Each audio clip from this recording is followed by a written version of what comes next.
Hoy estamos en Riva de Santiuste, Sigüenza, Guadalajara. Les voy a hablar de una Riva de Santiuste desconocida u ocultada por la historia. Muchos son los documentos e historia de Riva de Santiuste sobre el castillo. Datos como la resistencia española contra la invasión francesa, en la Edad Media, que se utilizó como fortaleza estratégica para los reinos cristianos que luchaban contra los musulmanes en la península ibérica en 1129, el castillo que fue capturado por el rey Alfonso VII de Castilla, que le convirtió en un importante centro de poder en la región. También nos hablan de su construcción en el siglo IX por los musulmanes durante su ocupación en la península ibérica. Originalmente la fortaleza fue utilizada como puesto de avanzada para proteger la región de las incursiones cristianas. También nos hablan de posesiones del castillo, tropas e incursiones y sus mapeos. Los datos del castillo es que es una fortaleza estrecha adaptada al cerro y que se asienta y tiene 90 metros de largo por 14 de ancho siguiendo la línea norte-sur. Y por aquí va esta investigación. Esta fortaleza que se ubica en un lugar estratégico en el que vamos a ir descubriendo cosas muy interesantes. También nos habla curiosidades en la historia, como que al Deán López de Madrid, su conquistador, se le subió a la victoria a la cabeza y que acabaría autonombrándose obispo, manteniéndose como señor de Sigüenza, excomulgado y todo. Solo la toma al asalto del castillo de Sigüenza pudo reducirle. Las primeras noticias escritas en el año 1060, quizás el testimonio escrito más antiguo referente a esta localidad, sea el contenido de la historia de Silense, obra escrita de León durante el reinado de Alfonso VII. Varias leyendas tocando lo paranormal del castillo, como que está habitado por fantasmas, hablan de un espectro de una mujer llamada Manuela, que merodea por los pasillos y la estancia que se asoma a los almendros de la fortaleza. Además, según los testimonios de personas que han visitado el castillo, han llegado a sentir e incluso han visto presencias inexplicables, además de escuchar algún que otro ruido fuera de lo común. En cuanto a la arqueología, hablan de salinas con un interesante mapeo que se ubica de su ubicación y ríos, fragmentos cerámicos de diversos motivos encontrados en la Riva de Santiuste. Cronológicamente abarcan desde antes de Cristo hasta el siglo XV, un hacha de piedra pulida. En su día también encontraron un hacha parecida de excepcional tamaño que fue vendida a un miembro del Instituto de Arqueología alemán. También puntas de flechas de cuarzo blanco, muy abundante en la zona, pero no nos hablan de las cazoletas y canalillos que estamos viendo en las imágenes, que se encuentran a lo alto y en casi todo el recorrido, además de piedras muy interesantes y curiosas como posibles dólmenes.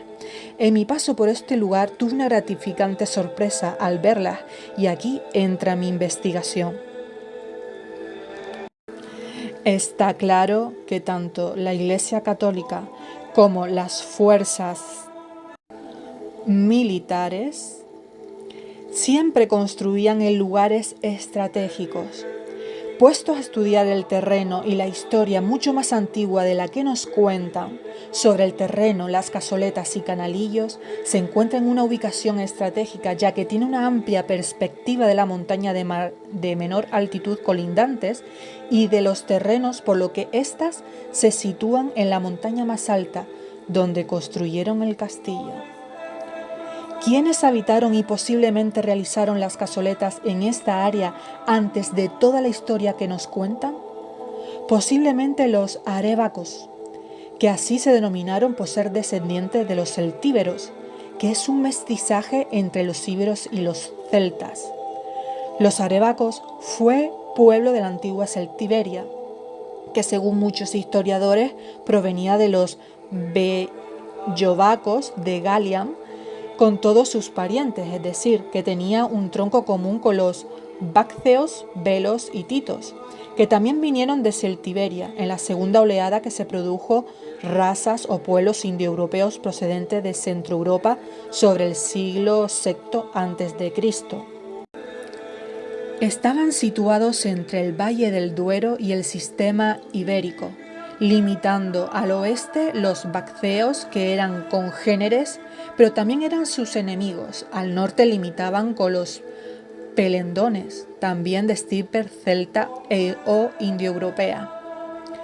Es difícil el ponerse de acuerdo sobre qué ciudades ocupaban, porque las fuentes históricas nos citan que cada población pertenece a unos habitantes diferentes. Lo que suponemos es que las ciudades pertenecían a las 2 o 3 etnias que nos citan los autores clásicos, porque unas ciudades eran invadidas por tribus de otras etnias, donde es posible que conviviesen todos juntos, y si no invadían las poblaciones, por lo menos hacían acuerdos o cambio de gente entre ellos.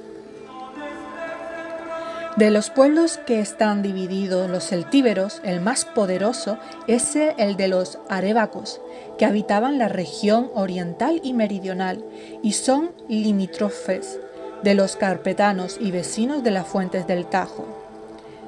Además, según Plinio, ni más ni menos que Plinio, a los arevacos les dio el nombre el río Areva. De ellos son 6 poblaciones: Secontía y Uxama, nombres que se emplean también en otros lugares, además de Segovia y Nova Augusta, Termes y la propia Clunia, confín de la Celtiberia. Dato de gran interés: el cuneas u orden de batalla triangular de los arevacos se hizo famoso entre los celtíberos y temible entre los guerreros de la antigüedad.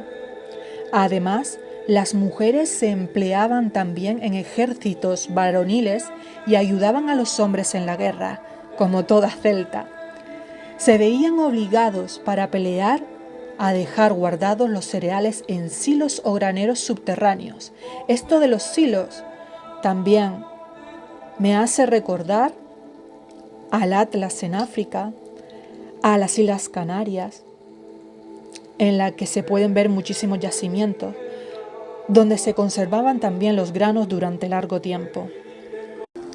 Además, es que esta zona es conocida por el Camino del Cid. El Cid fue un campeador, fue un líder militar castellano que llegó a dominar el frente en su propia Mesnada, el levante de la península ibérica.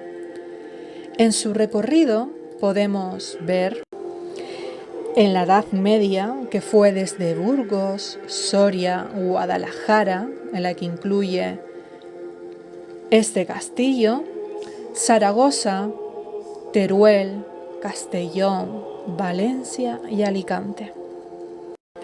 El Cid es una figura histórica y legendaria de la Reconquista, cuya vida inspiró el más importante cantar de gesta de la literatura española, el Cantar del Mío Cid.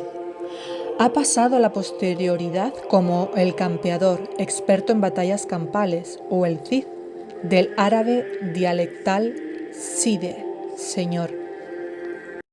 Podemos ver ahí como especie de un petroglifo que podría simbolizar Dagon, ya que, puestos a estudiar también la astrología en la zona, esta constelación se manifiesta en el lugar. Otras constelaciones que se manifiestan en este lugar es la Osa Menor, Polaris, Jocap. Hasta aquí la historia desconocida del castillo de Riva de Santiuste. Espero que te haya gustado. Si es así, dale like y suscribir para seguir más historias por Valquiria Semidán.